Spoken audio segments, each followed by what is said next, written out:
میں 10ویں جماعت میں تھا اور کتابیں پڑھ رہا تھا، یہ کافیہ، شافیہ، تلخیص، بدیع المیزان، نفحۃ الرب، مقامات، یہ 7-8 سبق روز پڑھتا تھا۔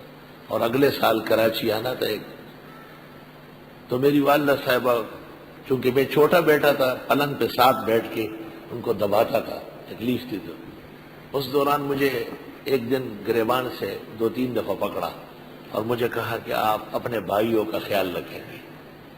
میرے دونوں بھائی نوکر تھے، پیسے کماتے تھے، اور میں اسکول پڑھتا تھا اور کتابیں پڑھتا تھا اور فقیر و عاجز تھا۔ میں حیران ہو گیا کہ شاید بیماری کے غلبے سے میری والدہ کا دماغ خراب ہو گیا۔ مجھے کہا کہ نہیں، دماغ ٹھیک ہے، آپ دیکھیں گے کہ ایسا ہے یا نہیں۔ اب جاننے والے جانتے ہیں، الحمدللہ۔ یہ والدہ صاحبہ کی کرامت، انہیں ان کی نظر دیکھو ذرا۔ تو میری والدہ صاحبہ جب انتقال کر گئی، کچھ مدت نہیں آئی خواب میں بہت غمگین تھا، بہت پریشان تھا۔ تو میں نے کچھ اعمال کیے بزرگوں سے، اپنے استادوں سے پوچھ کر، تو میری والدہ خواب میں آئی اور اس نے مجھے کہا کہ یہ جو گھروں میں کڑھائی ہوتی ہے نا، جس میں حلوہ پکتا ہے، چیزیں پکتی ہیں، کڑے جو دم ہوا ہے، کہ اس میں اختلاف ہو گیا تھا ایک پڑوسن سے، غلطی سے اس کی کڑھائی ہمارے ہاں آئی۔ تو والدہ نے کہا کہ اس کو گرم کر کے مجھے تکلیف دے دے۔ بس یہ سنتے ہی توبہ توبہ،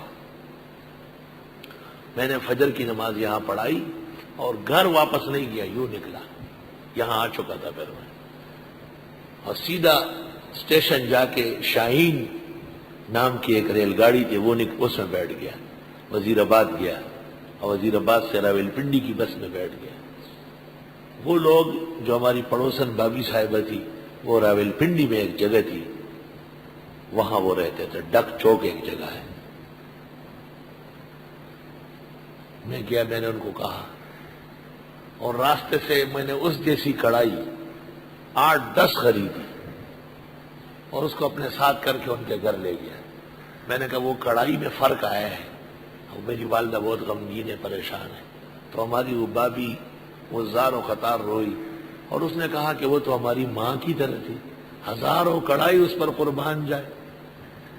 مجھے تو پتہ نہیں تھا، میں تو ہر لمحہ، ہر روے اس کے لیے دعائیں کرتی ہوں۔ میں نے کہا معاملہ صاف ہونا چاہیے۔ پہلے جو میں نے والدہ صاحبہ کو خواب میں دیکھا تو بہت پریشان تھی۔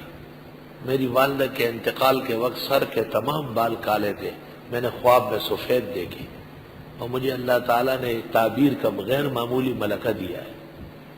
اب کہ جو میں نے خواب دیکھا واپسی پر ریل گاڑی میں، تو والدہ کے زلف بالکل سیاہ، اور بار بار مجھے کہتی تھی کہ اللہ تعالیٰ آپ کے علم میں برکت دے۔ بہت آرام آیا، صرف تبدیل ہو گیا تھا، تبدیل بغیر اجازت کے، اس کی خیر نہیں ہے۔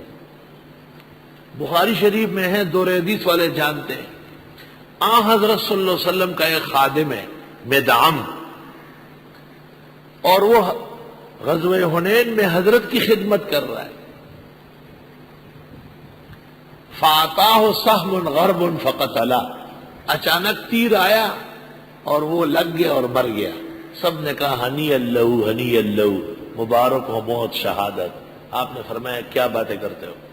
اس نے غنیمت سے ایک چھوٹا سا کپڑا اٹھایا، شملہ، بغیر اجازت کے، ابھی تقسیم نہیں ہوا تھا، اور وہ چھوٹا کپڑا آگ میں گرم کر کے اس کو داغا جا رہا۔ طالب علموں، ایک دوسرے کے جوتے اٹھانا یا ایک دوسرے کی چیز بغیر اجازت کے اٹھانا، ڈرو آخرت سے۔ آپ اگر بچیں گے نہیں گناہوں سے، بے احتیاطی سے، تو کون بچے گا؟ پیبل بند خدے نہ پخپو کے پیزار تنگ، اور مغلو داڑا خدا نہ پکور کے مدام جنگ۔ ننگے پاؤں چلو، کوئی فرق نہیں پڑتا، لیکن کسی کے چپل جوتے نہیں پہنا کرو۔ یہی مبارک پیر تمہارے پھولوں کی طرح، ان کو داغا جائے گا، بچانے والا کوئی نہیں ہو۔ یہی سے بچنے کی کوشش کرو۔ جو گواہی چھپائے فَإِنَّهُ آثِمٌ قَلْبُهُ، پس بے شک گناہگار اس کا دل ہے۔ اللہ اکبر، شہادت کا تعلق صحت قلب سے ہے۔ واللہ بما تعملون علیم، اور اللہ تعالیٰ جو تم عمل کرتے اس کو جانتے ہیں۔